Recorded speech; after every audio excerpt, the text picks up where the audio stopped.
늪지대에 살며 포악한 성격으로 친구가 없던 슈렉. 어느 날 동화 속 캐릭터들이 자신 있는 늪으로 쫓겨와 터전을 빼앗길 위기에 놓이자 화가 난 슈렉은 영주인 파카드경에게 따지기 위해 성으로 가요. 파카드경은 신부로 점 찍었던 피오나 공주를 용으로부터 구하기 위해 기사를 선발 중이었는데 자신을 막던 모든 기사를 무찌른 슈렉에게 공주를 데려오면 늪지대를 돌려주겠다고 제안하며 모험이 시작되죠. 그동안의 동화는 왕자와 공주가 잘생긴 외모를 가지고 착한 행동을 하던 캐릭터들이었다면 주인공 슈렉은 못생긴 괴물의 포악한 성격이었고 공주 피오나는 왈가닥의 다소 거친 캐릭터였어요. 애니메이션 슈렉이 이전에 존재했던 고정관념을 깨버리며 2001년 개봉 직후에 역대 애니메이션 중 가장 높은 개봉 수익을 기록하는데 전세계 4억 9천만 달러라는 수익을 올렸고 74회 아카데미상에서는 장편 애니메이션 부문 최우수 작품상을 수상했죠. 슈렉은 애니메이션으로 어린이만 대상으로 하지 않았고 성인도 만족시킬 수 있는 작품으로 가족과 함께 즐기는 애니메이션으로 평가를 받는데요.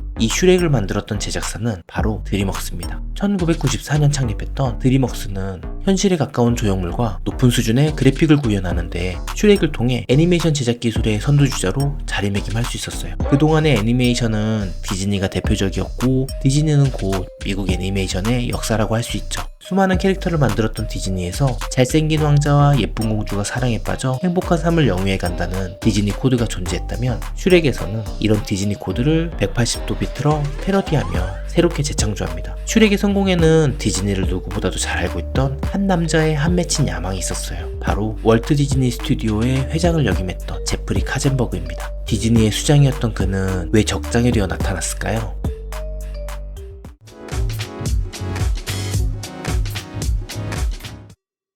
1994년 창립한 드림웍스의 첫 회사명은 드림웍스 SKG예요. SKG는 3명의 창립자의 이니셜에서 나왔어요. 우선 S는 영화 제작과 엔터테인먼트 분야에서 최고 자리했던 스티븐 스필버그예요. 1975년 식인상어를 소재로 한 조스로 블록버스터라는 새로운 시장을 개척했고 1982년 개봉한 ET에서는 외계인과 지구 어린이 간의 우정이라는 독특한 소재로 자전거를 타고 보름달을 건너가는 연출은 희대의 명장면이었죠. 세계적인 감독이 된 스필버그가 1993년 쥬라기 공원을 통해 자신의 영화 E.T.를 넘어서는 흥행을 했고 1994년에는 쉰들러 리스트로 아카데미 감독상을 수상하며 영화 감독으로 정점을 찍게 돼요. 스필버그는 드림웍스 창립 초기에 상당한 공헌을 하는데요. 1998년 전쟁 영화의 교과서라고 평가받는 라이언 일병 구하기로 다시 한번 감독상을 수상하죠.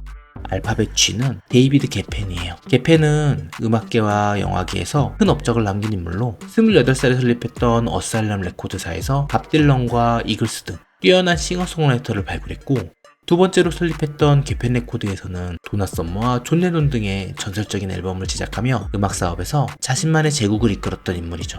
끝으로 설명하게 되는 K는 앞서 나왔던 제프리 카젠버그의 이니셜인데요. 카젠버그는 10년간의 디즈니 생활로 엔터테인먼트 사업에서 이름을 알리게 되었죠. 1923년 창업자 월트 디즈니가 설립한 디즈니는 2023년 100주년을 맞이한 기업인데요. 미키마우스와 곰돌이프로 성공가도로 이어오던 디즈니는 창업주가 사망 후 1980년대 들며 경영진의 무사한 일주의로 서서히 침몰해 갔어요. 1984년이 되자 위기에 빠진 회사를 살리기 위해 파라마운트 픽처스의 사장이던 마이클 아이스너를 영입하며 변화를 주었죠. 아이스너는 구시대적인 경영으로 운영되던 디즈니 경영 방식을 완전히 뜯어고치는데 파라마운트에서 디즈니로 옮겨오면서 함께왔던 인물이 바로 제프리 카젠버그입니다. 정식 코스를 밟아 총괄 사장이 됐던 아이스너와는 달리 우편물 담당 직원에서 7년 만에 부사장까지 오른 카젠버그는 입지적인 인물이었죠.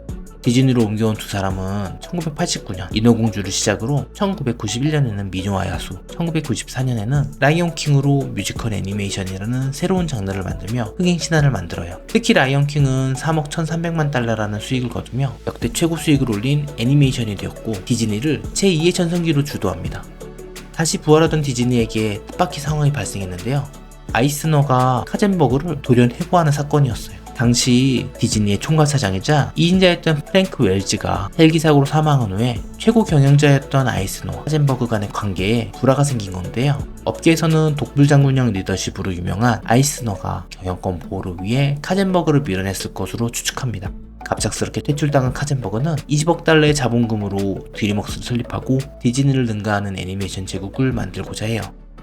회사 내부 사정을 잘 알고 있는 카젠버그가 경쟁 상대로 나타나자 아이스너는 긴장할 수밖에 없었는데 이 두 사람의 대결은 2005년 아이스너가 퇴임하기 전까지 11년간 계속됩니다.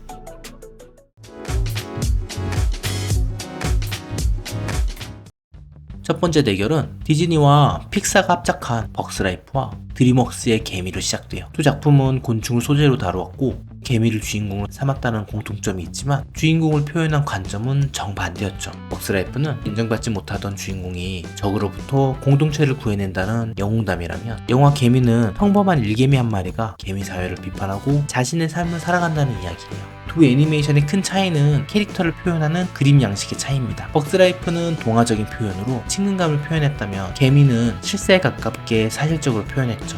첫 대결은 벅스라이프의 승리였어요. 벅스라이프는 1억 6천만 달러라는 수익을 거두었고 영화 개미는 7천만 달러로 절반에도 못 미치죠.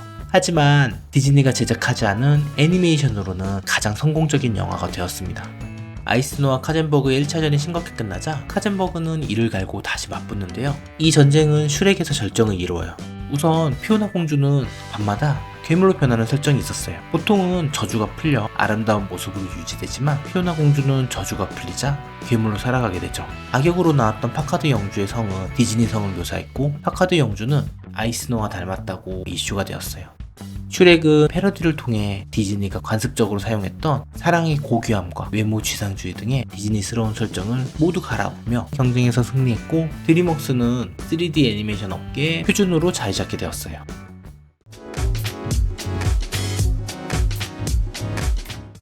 드림웍스는 2005년 마다가스카와 2008년 쿵푸팬더, 2010년엔 드래곤 길들이기 등 장편 애니메이션을 연달아 흥행하며 사업을 확장해 나가요. 드림웍스의 등장 이후 디즈니가 독식하던 애니메이션 시장은 3D 애니메이션으로 변화하면서 제작 시스템에도 큰 변화가 생겼는데 거대 사업부에서 총괄 제작하지 않더라도 제작 기술을 가진 소규모 스튜디오도 제작이 가능하게 되었어요. 그렇게 일루미네이션과 소니픽처스 등 새로운 경쟁자가 생겼고 드림웍스의 점유율이 점점 감소해요. 2014년 마다가스카의 펭귄과 터보가 단 흥행 참패로 매출이 줄며 3억 달러의 영업 손실이 발생하죠. 결국 2015년 1월 2천여 명의 직원 중 500명을 감원하는 구조조정을 진행합니다.